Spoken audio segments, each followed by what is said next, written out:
bwriad I canu drwy Emyr tu fas eto heno, so os eisiau dod allan. Ni'n canu un fel bore yma, a wedyn ni'n canu tu wrth y tŷ.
Wel, pnawn da, croeso i'r oedfa pnawn yma. Chi'n gweld Emyr sy'n harwen ni. Mae'r coeddiadau yn tipyn yn fyrrach gan bod i dal yn wylio ysgol. Felly bydd ddim cwrgweddi yma dros Fawrth.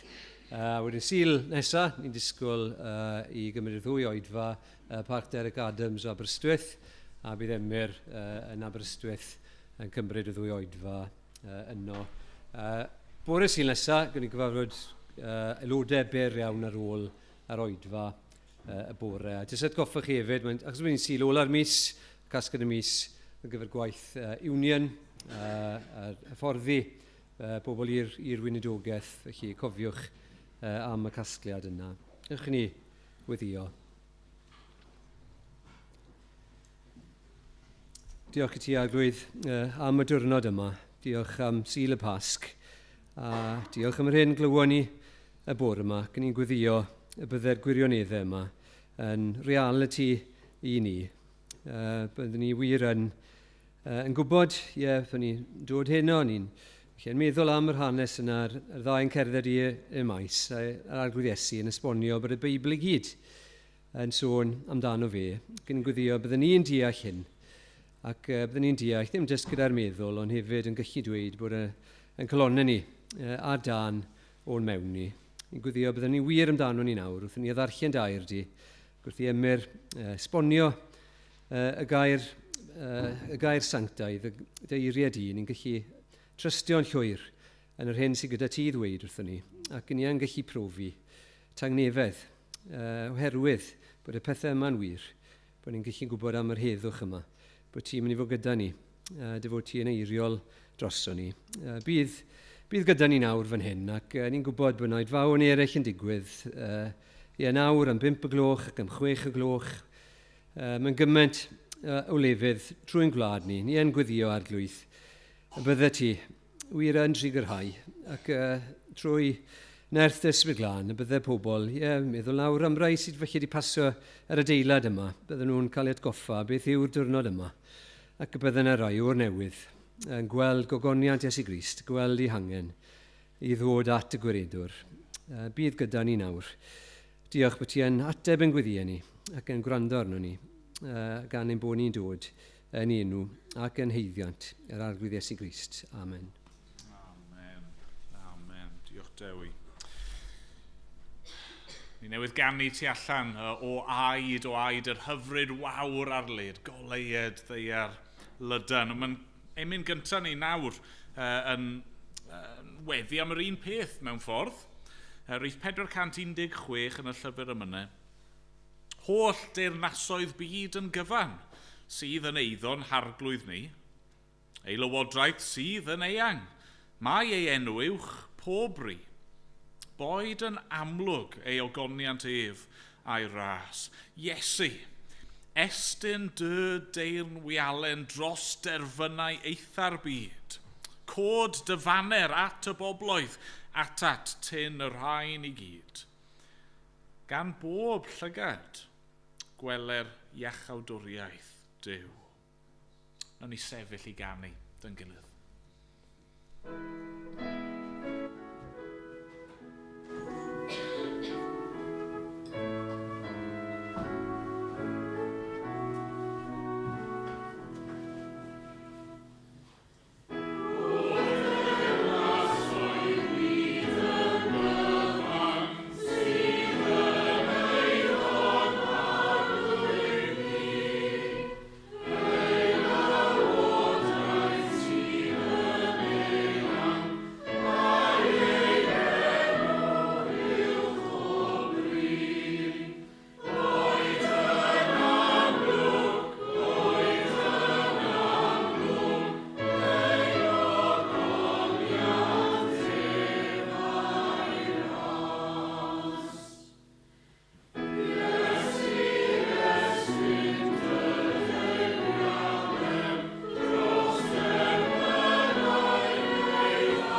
am droi yn awr i ddarllen o'r Efengyl yn ôl Mathew.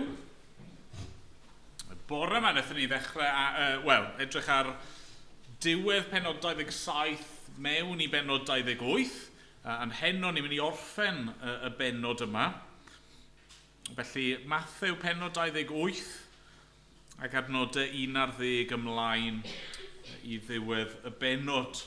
Chi'n cofio, wnaethon ni adael y bore yma, yr gwragedd, mae nhw wedi gweld angel, ac yna maen nhw wedi gweld yr arglwydd Iesu Grist, a mae e wedi hanfon nhw at gweddill y disgyblion i ddweud wrthyn nhw yr hyn sydd wedi digwydd. Yna ni'n darllen hyn. Tra oedd y gwragedd ar ei ffordd, dyma rai o'r gwarchodlu yn mynd i'r ddinas ac yn dweud wrth y prif offeiriaid am yr holl bethau a ddigwyddodd. Ac wedi iddynt ymgynnull gyda'r henuriaid ac ymgynghori, roesant swm sylweddol o arian i'r milwyr. Gan ddweud wrthynt, dwedwch fod ei ddisgyblion ef wedi dod yn y nos a'i ladrata tra oeddech chwi yn cysgu. Ac os daw hyn i glyw y rhaglaw, fe'i perswadio ni ef a sicrhau na fydd rhaid i chwi bryderu. Cymerodd y milwyr yr arian a gwneud fel y cawsant ei cyfarwyddo. Teinwyd y stori hon ar led ymysg Iddewon hyd y dydd heddiw. Aeth yr un disgybl ar ddeg i Galilea, i'r mynydd lle y trefnodd Iesu iddynt fod. A phan welsant ef, a ddolasant ef, bod rhai yn amau. Daeth Iesu atynt, a'r llefaru wrthynt, rhoddwyd i mi, meddai, bob awdurdod, yn y nef ac ar y ddaear. Ewch gan hynny, a gwnewch ddisgyblion o'r holl genhedloedd, gan ei bedyddio hwy yn enw'r Tad, a'r Mab, a'r Ysbryd Glân. A dysgu iddynt gadw'r holl orchmynion a roddais i chwi. Ac yn awr, yr wyf fi gyda chwi, yn wastad, hyd ddiwedd amser. Amen. Diolch i Dduw am ei air i ni heno. Yn ni weddio, gan ni air o weddid yn gyda'r. Arglwydd yn Duw i ni yn dal i ddiolch i ti am yr reswm sy'n gennym ni heddiw i ddathlu. Fod yr arglwydd Iesu, yr un a ddaeth i'r byd yma ein mwyn ni. Yr un a aeth i'r groes yn ein lle ni. Yr un cafodd ei gladdu ar ein rhan ni. I ni'n diolch fod ar y trydydd dydd wedi cyfodi. Ac yn diolch nawr trwy ffydd ynddo fe, i ni'n gallu bod yn un ag a felly trwy ffydd, i ni wedi cael ein claddu ac wedi cael ein cyfodi gyda fe. A ni'n diolch bod ni nawr, ei bobl yr eglwys, i ni yn barod fel petai wedi ein gosod i eistedd gyda Christ yn y nefolion leoedd. I ni'n diolch bod yr un holl alluog, yr un sydd â phob awdurdod, fod gyda ni, ac i ni gyda fe, bob amser, hyd ddiwedd yr oes, ac i ni'n diolch i ti, bod yr arglwydd Iesu wedi rhoi tasg i ni i wneud, i fynd ac i wneud disgyblion. Arglwydd ni'n diolch bod ni wedi gweld y comisiwn yna'n cael ei chyflawni. Dad, wrth i ni ddarllen ymlaen yn y Beibl trwy llyfr yr actau ac mewn i'r epistolau, ni'n gweld fyna fod yr Efengyl wedi mynd allan gan ddechrau yn Jerusalem a Judea a Samaria, ond yna wedi lledu. A ni'n diolch am ei fuddod, yr apostolion cyntaf yna, a'r disgyblion eraill yna, wnaeth fynd. Ac bod e'n costio, fod yna beryglon, fod yna erlyd yn ei gwynebu nhw, fod nhw wedi dyfa barhau. A ni'n diolch i ti erbyn heddi arglwydd fod defengil di wedi cyrraedd, yn sicr pob cornel o'r byd fel petai, ond ni'n gwybod bod yna fwy o waith i'w wneud. Ni'n gwybod bod yna bobl hyd yn oed yma yn ein dinas ni ac yn ein gwlad ni sydd prin yn gwybod unrhyw beth am yr arglwydd Iesu Grist. Falle bod nhw'n defnyddio dy enw di, neu enw'r arglwydd Iesu fel rheg. Falle bod ganddyn nhw rhyw syniad o rai o'r straeon sydd yn y Beibl. Ond ni'n gwybod, mae yna gymaint sydd maen nhw prin yn gwybod dim, ac yn sicr dyn nhw ddim yn credu'r hyn maen nhw'n gwybod, a dyn nhw ddim yn adnabod di. Dad, os yw hynny'n wir yma, yng Nghymru, arglwydd, ni'n gwybod fod e'n wir mewn mhob ran o'r byd yma. Ni'n gwybod fod yna wledydd lle dyw pobl ddim gyda y Beibl yn eich iaith ei hunan, ac arglwydd mae'r her i'w cyrraedd nhw yn fawr. Arglwydd, felly, a wneud i fendithio dy eglwys, a wneud i ddefnyddio dy bobl, a wneud i'n helpu ni, Dad, helpa ni wybod sut pa ran sydd gyda ni i'w chwarae yng nghyflawni'r comisiwn mawr yma. Os rai sydd fod i fynd o arglwydd, ro arweiniad a nerth. Ac arglwydd i ni sydd falle fod i aros fan hyn, ond sydd i fod i weddio a rhoi a chefnogi mewn gwahanol ffyrdd, helpa ni weld sut mae gwneud hynny. Ond Dad, yn y lle cyntaf ni'n gwybod yr hyn sydd ei angen yw i ti weithio yn ein calonau ni. Bod ni yn dygaru di yn fwy. Bod ni yn rhyfeddu fwy ar yr arglwydd Iesu, ar ei groes a'i atgyfodiad Bod ni yn caru ein gilydd yn fwy fel eglwys. Bod ni yn caru y byd yma ac yn tosturio wrth y byd o'n cwmpas ni yn fwy. Helpa ni arglwydd. Helpa ni i rannu yr efengyl. Helpa ni i rannu dy gariad di. Helpa ni i gyflwyno yr arglwydd Iesu Grist yn ei holl ogoniant a'i holl brydferthwch. Arglwydd, i ni'n dod felly ato ti yn awr. Ni'n diolch i ti eto am dy air di. Dad yn gweddio wneud i unwaith eto siarad gyda ni yma. Wneud i siarad gyda unrhyw sy'n methu bod yma, ond sydd falle'n ymuno os y we. Wneud i siarad gyda dy bobl di wrth iddyn nhw gwrdd yn dy enw di. A wneud i siarad hefyd gyda unrhyw un sydd ddim eto yn dy nabod di, arglwydd gweithio yn rymus. Ai'r clod a mawl i ddenw di dy hun. Amen.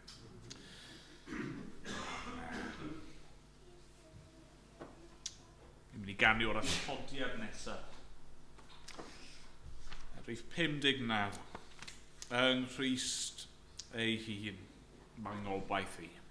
A'r trydydd pennill a dweud hyn. Rhaid roi ei gorff dan geiad bydd, nos ddi yn lladd goleini'r byd. Ond llifodd gras yn afon gref, cododd y Crist, mae'n fyw o hyd. Tra saif mewn buddugoliaeth fri, mae pechod wedi'n gollwng i. Fi yn eiddo fe yn eiddo fi. Ym rhynedigaeth gwaed fy Nghrist. Nawn ni sefyll i ganu.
Bore ti Gwener, o'n i'n dathlu Gwener y Groglith.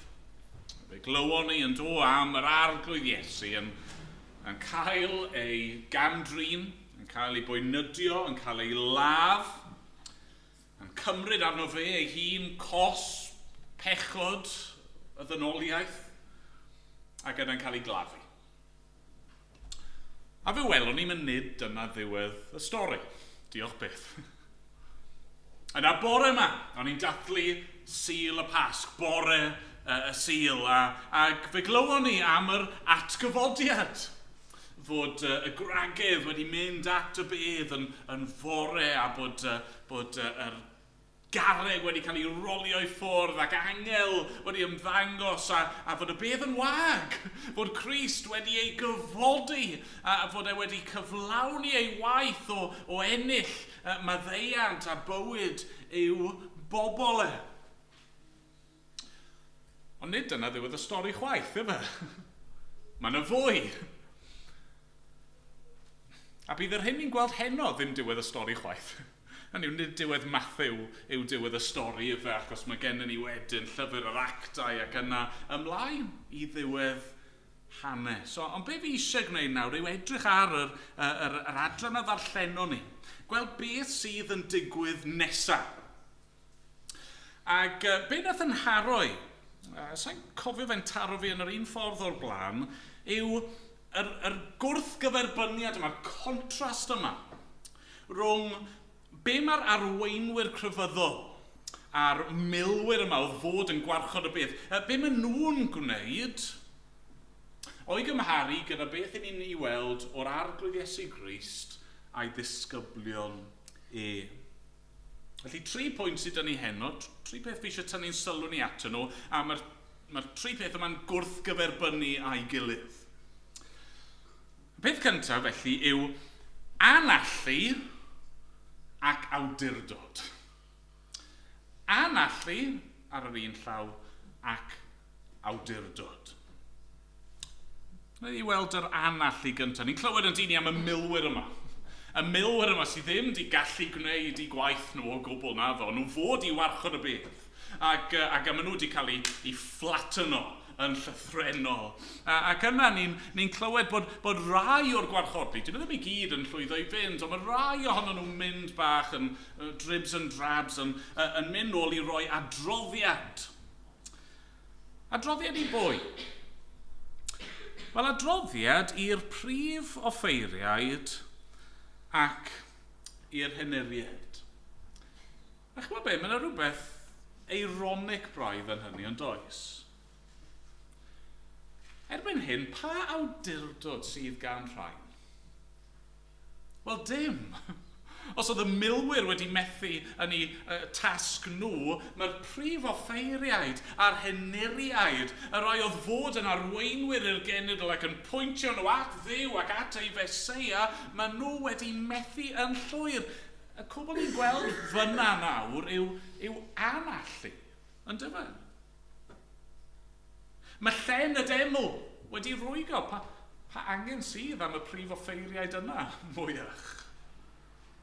Mae nhw di treulio'r dyddiau diwetha yma yn cynllwynio gyda'i gilydd i ladd dyn ond nhw'n gwybod oedd yn ddi-eog. A hyd yn oed nawr wrth i'r milwyr ddod atyn nhw, a maen nhw'n clywed am beth oedd y milwyr di gweld. Maen nhw'n clywed bod yna ddaeargryn di bod yna angel grymus, llachar wedi dod i lawr o'r nef. Be maen nhw'n gwneud? Wel, dyn nhw ddim yn rhithro at y beth i weld, ydy yn wir, falle o'n i'n wrong, falle dylsyn ni edrych ar hau fan hyn. Na, maen nhw'n trial cyfroi tracs yn dyn nhw. Ond atgoffa fi chydig o adeg yn Nadolig. Yn hanes y geni, ni'n clywed yn dini, mae'r doethion, yr seryddion yn dod i Jerusalem yn chwilio am y brenin. Mae Herod a'i ysgrifenyddion yn edrych, maen nhw'n gwybod lle mae'r plentyn yma fod i gael ei eni. Wel, y Methlem, maen nhw'n gwybod. Ond yn hytrach na mynd i chwilio amdano fe, y cwbl maen nhw'n neud yw trial lladd. Os Os chi'n edrych ar beth sydd gan yr byd fan hyn i'w gynnig, wel, just anallu llwyr yn dyfa. Mae awdurdod nhw wedi mynd gweithaf eu ymdrechio nhw i ddal gafael ynddo fe. Sa'n siŵr os yw hwn yn wir, fe ni clywed bod hwn yn wir. Pan mae'r ffarmwr yn hyfforddi ci defyd, maen nhw angen bod yn ofalus iawn efo'r ci defyd pan mae'r ci yna'n ifanc. Mae'r ci yn meddwl bod e'n gi mawr. Ac os maen nhw'n gadael i'r ci defyd i fynd i drial casglu'r defyd yn rhy fuan, be sy'n gallu digwydd yw mae'r ci yma'n meddwl bod e'n glamp o gi, a mae'n mynd yna, mae'r defyd jyst yn ei wfftio fe, yn rhoi cic iddo fe, neu'n bwrw ei ffwrdd, mae'r ci yna good for nothing wedyn. Mae'r ci yn ofni'r defyd, a dwi'n dda i ddim fel ci defyd mwyach. Wel, y prif offeiriaid yma, yr heneriaid yma, maen nhw'n dda i ddim. Maen nhw wedi trial i gore, a maen nhw wedi methu ond o. Ond chymod, dyna yw diwedd pob awdurdod arall. Felly bod ni, yn ein bywyd ni eisiau dal gafel i'n awdurdod ni, i ni eisiau reoli'n bywydau ni. Fi eisiau bod y bos arno fi fy hun, ond mae'r arglwydd Iesu yn mynnu yr awdurdod iddo fe ei hun. Yn yr gwrthgyferbyniad cyntaf sydd dynnu, felly yw'r anallu yma gydag awdurdod Iesu. Ni'n clywed yn dyn yn adnod 18. Daeth Iesu atynt a llefaru wrthynt, rhoddwyd i mi bob awdurdod yn y nef ac ar y ddaear. Wrth gwrs, mewn un ystyr oedd gan Iesu awdurdod yn barod. Fel Duw y mab, roedd ganddo fe awdurdod, ac yn ystod ei fywyd yn ystod ei weinidogaeth, ni'n gweld awdurdod Iesu yn dydyn ni, wrth iddo fe bregethu, wrth iddo fe iachau, wrth iddo fe fwrw allan cythreiliaid. Ond mae fel petai rhywbeth pellach di digwydd fan hyn, yn does?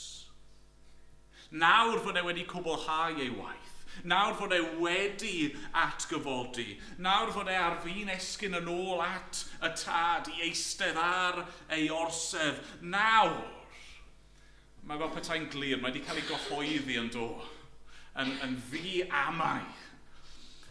Mae'r prif offeiriaid wedi methu, mae'r diafol a'i ymdrechion wedi methu, does neb yn gallu fy ngwrth sefyll i. Mae pob awdurdod ganddo fe, a fe yn unig. Sa'n gwybod os rhywun yma heno'n hoffi bocsio, gwylio'r bocsio, nid just mynd o gwmpas yn bwrw pobl. Weithiau, bob nawr ac yn y man fi'n offi roi ymlaen, a bob nawr ac yn y man chi'n clywed, mae yna gornest ffait bwysig. Be maen nhw'n galw'r unification fights, lle mae'r belts gwahanol yma yn cael eu cystadlu, ac mae pwy bynnag sydd yn ennill yr ornest yna, nhw yw'r undisputed champion. Wel, ar ddydd Sul y Pasg, Crist, y Crist yn unig yw yr undisputed champion yn dyfa. Does na ddim amheuaeth, does na ddim anallu yn perthyn iddo fe.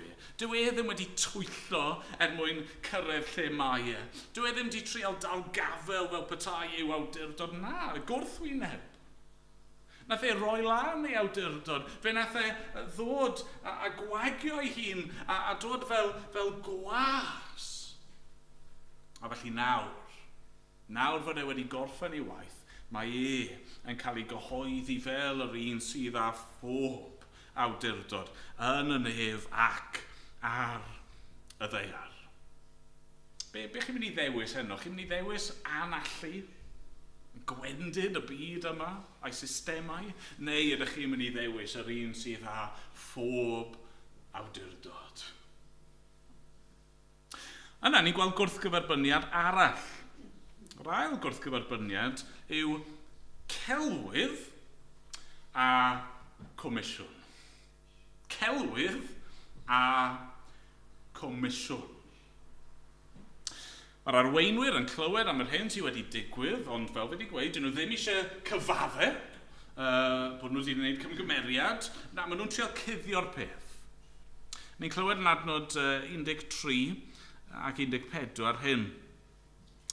Dwedwch fod ei ddisgyblion ef wedi dod yn y nos, a'i ladrata tra oedd e chwi yn cysgu. Ac os daw hyn i gliw y rhaglaw, fe'i perswadio ni ef a sicrhau na fydd rhaid i chwi bryderu. Celwydd. Celwydd noeth. Celwydd gwirion mewn ffordd, pan chi stopio i feddwl am y stori yma, ynddo fe? Gyntaf hyd, bydd y milwyr Rufeinig ddim yn cysgu ar y job. Y gosb am hynny fyddai marwolaeth, felly oedd e just ddim yn digwydd. Yn ail, dychmygwch bod nhw wedi bod yn cysgu, wel os oedden nhw yn cysgu, sut o'n nhw'n gwybod beth oedd wedi digwydd?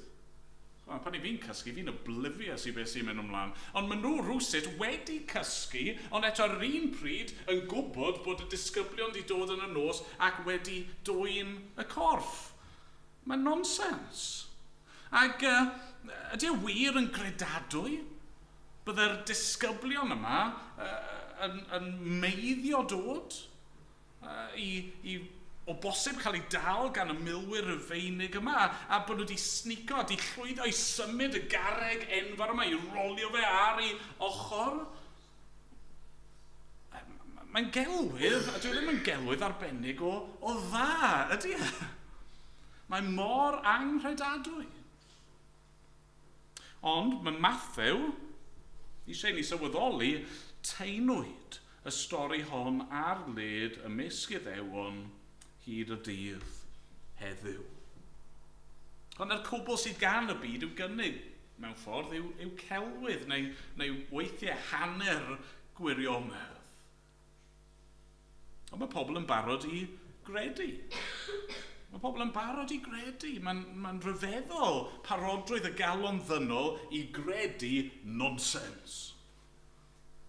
Mae'r dystiolaeth am Iesu a'i atgyfodiad yn ddibynadwy, ond bydd y well gan bobl wrthod Iesu a llyncu pob math o nonsens. Sut mae hynny'n cymharu gyda'r arglwydd Iesu Grist? Be mae e'n dweud wrth ei ddisgyblion e? Wel, mae e'n ei hanfon nhw allan, nid gyda celwydd, ond gyda comisiwn. Ynddo fe.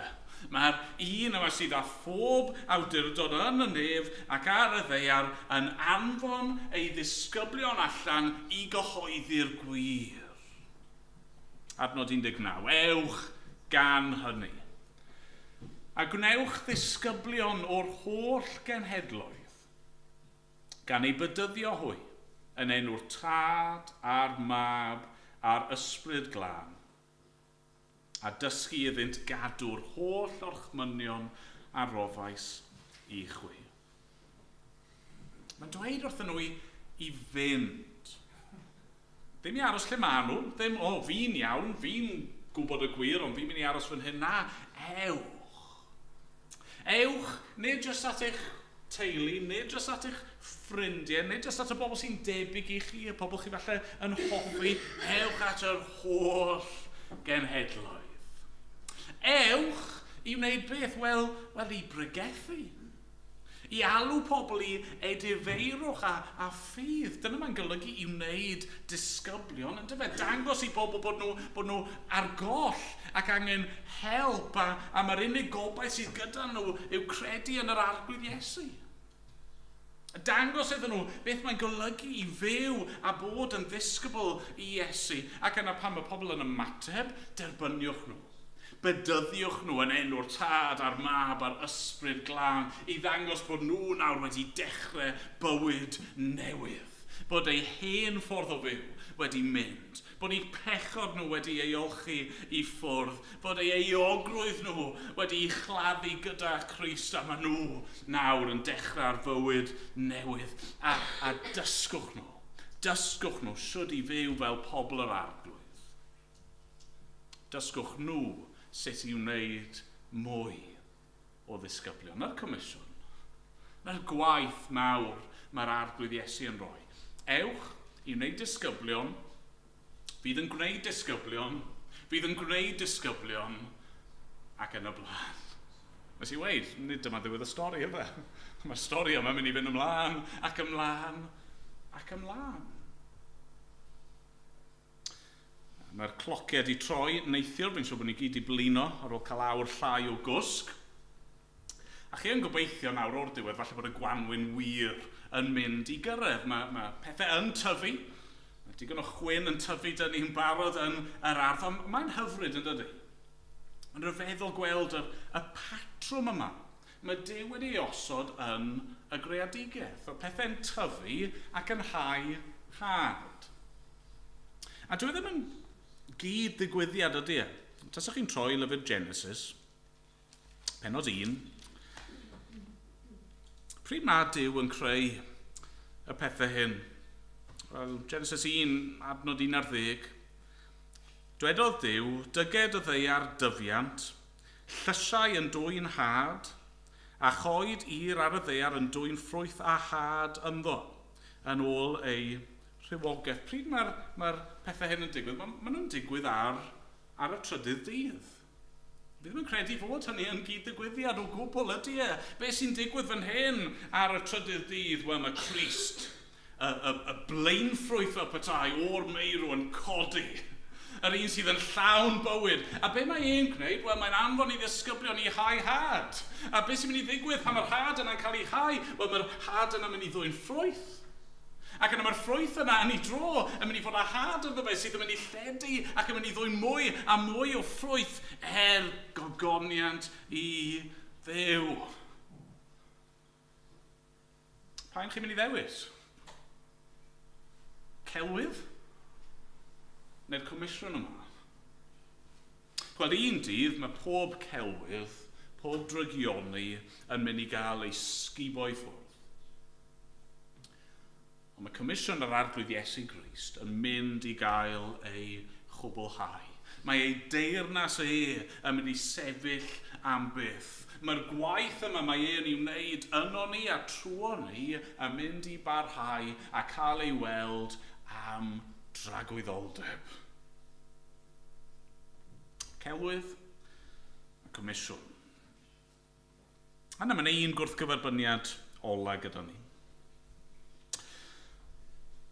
Pres a presenoldeb. A fi'n gwybod y gair pres fan hyn yn neud i fi swnio fel real gog, ond o'n i'n methu peidio. Pres neu presenoldeb. Pan bod y gwarchodlu yn barod i ddweud y celwydd yma, gweitha beth o'n nhw wedi gweld o ei llygyd ei hunan. Pam? Wel, am yr un reswm oedd Judas yn barod i fradychu ei feistr, gweitha'r cwbl oedd wedi weld dros y blynyddoedd. Pres, arian, yn dyfa. Mae'r Beibl yn glir yn dydy, mae arian, cyfoeth, pethau y byd yma, mae'n beryglus. Ni'n darllen yn llythyr cyntaf Paul a Timotheus, pennod 6, graidd pob math o ddrwg yw cariad at arian. Mae arian yn gallu ein gwneud ni'n gyfforddus. Mae arian yn gallu ein gwneud ni'n hunan ddibynnol. Mae Iesu ei hun, chi'n cofio, yn ameg yr heiwr, wrth sôn am hau had. Mae e'n rybuddio am yr had yna sydd yn syrthio ar dir ac yn cael ei effeithio gan hedoliaeth golyd, neu the deceitfulness of wealth. Eisiau ni wylio bod arian, deheuad am bethau'r byd yma, i fod yn gyfoethog, i gael y pethau gorau. Mae eisiau ni fod mor ofalus fod hynny ddim yn denu ni i ffwrdd oddi wrth awdurdod Crist, a'n denu ni at gelwydd, yn hytrach na bod ni yn derbyn ei awdurdod ac yn ei fyddhau i'w gomisiwn Ond mewn ffordd, dyna'r gyd sydd gan y byd i'w gynnig, yw arian a pethau a stwff. Bydd un dydd yn rhydu ac yn diflannu ac yn treulio. Felly, be mae Iesu'n ei gynnig? Fe mwy o arian ydy yn gwneud better offer na'r byd? Wel na. Na, dyw e ddim. Mewn un ystyr, mae e'n cynnig y gwrthwyneb yn dydy. Ni ddim yn darllen y peth fan hyn, ond mae Iesu'n rybuddio i ddisgyblion, os chi eisiau fy nilyn ni, mae hynny'n mynd i gostio chi. Peidiwch dilyn fi os chi eisiau bod yn gyfoethog. Peidiwch dilyn fi os chi eisiau bod yn llwyddiannus. Mae dilyn fi yn golygu codi eich croes eich hun. Mae dilyn fi yn golygu hunan aberth. Os ych chi'n fanylun ni, mae'n bosib bydd hynny'n costio chi yn ariannol, yn costi eich swydd chi, yn costio eich ryddid chi, yn costio eich bywyd chi, hyd yn oed. Na'r reality heno i lawer o Gristnogion. Felly, be mae e'n cynnig? Os mae'r cwbl sydd gan y byd i'w gynnig yw pres, be sydd ganddo fe i gynnig? Wel, rhywbeth llawer gwell. Presenoldeb. Ei bresenoldeb ei hun. Adnod 20. Ac yn awr, rwy fi gyda chwi yn wastad hyd ddiwedd amser. Pob un ohono ni sydd a'n ffydd ni ynddo fe, pob man, pob amser, mae gyda ni. Yr un sydd â phob awdurdod yn y nefac ar y ddeiar. Yr un sydd yn ein comisiynu ni gyda'r gwaith mawr yma. Mae ei hun yn mynd gyda ei ddisgyblion. Yn mynd gyda ni. A dyna'r peth gorau. Dyna'r peth gorau i gyd yn dyfa. Dwi ddim yn mynd i'n gadael ni. Dwi ddim yn mynd i anghofio amdano ni. Dwi ddim yn mynd i'n colli ni. Mae gyda ni. Mae yma heno. Chi'n cofio, ti ar amser yma rhyw 4 mlynedd yn ôl. Lockdown. Horrible. Pregethu i gamera. Horrible. Oedd gymaint o bethau echa fi yn doedd am yr pandemig. Pam bod e mor ddiflas? Wel, oedd gennym ni lot o bethau yn doedd. Fi'n siŵr oedd y mwyafrif hanno ni gyda pob math o bethau, ond beth oedd ar goll? Wel, pobl yn dyfa. Dyna ni'n gweld eisiau. Cwmni, cymdeithas, gweld y bobl yna i ni yn ei caru. Am gyfnod o amser, o'n i'n cael ein gwahanu oddi wrthyn nhw, a'r unig ffordd o'n i'n cael ei gweld nhw oedd naill ai am awr y dydd efo masg ymlaen, neu dros sgrin, oedd e ddim yr un peth, oedd e. Mae Iesu'n dweud, yn awr rwy fi gyda chwi yn wastad hyd diwedd amser. Mae'r apostol Paul eto yn ei lythyr at y Rufeiniaid yn gosod y peth fel hyn. Rufeiniaid 8.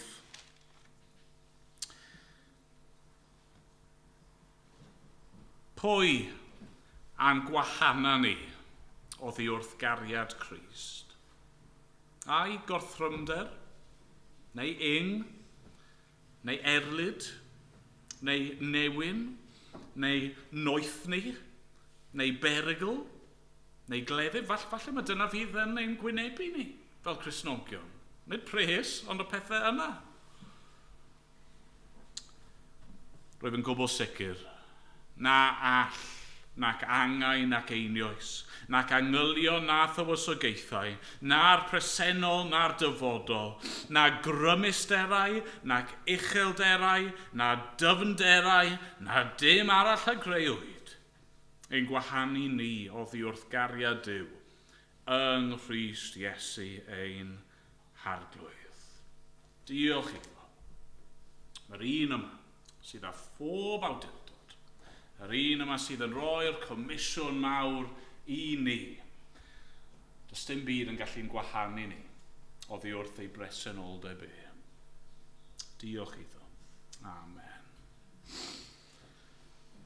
Amen.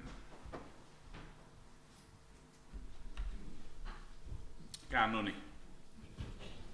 O'r atodiad wrth i ni orffen, bydd 29.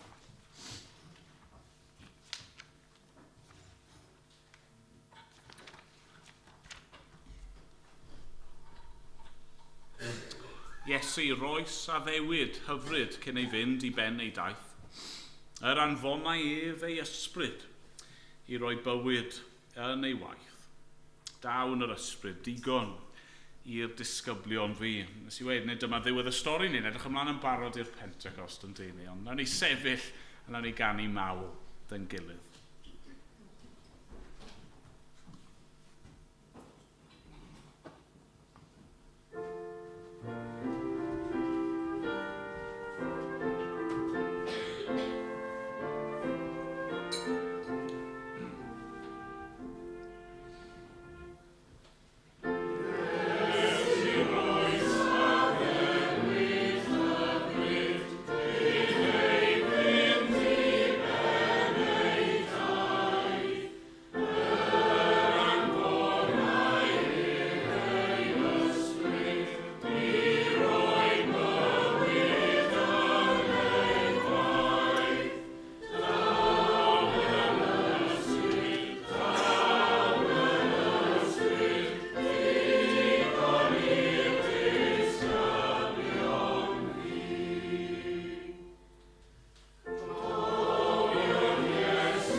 Nawr bydde di ras ein harglwydd Iesu Grist, a chariad Duw, a chymdeithas yr ysbryd glân i aros gyda pob un ohono ni, o'r awr hon ac hyd byth.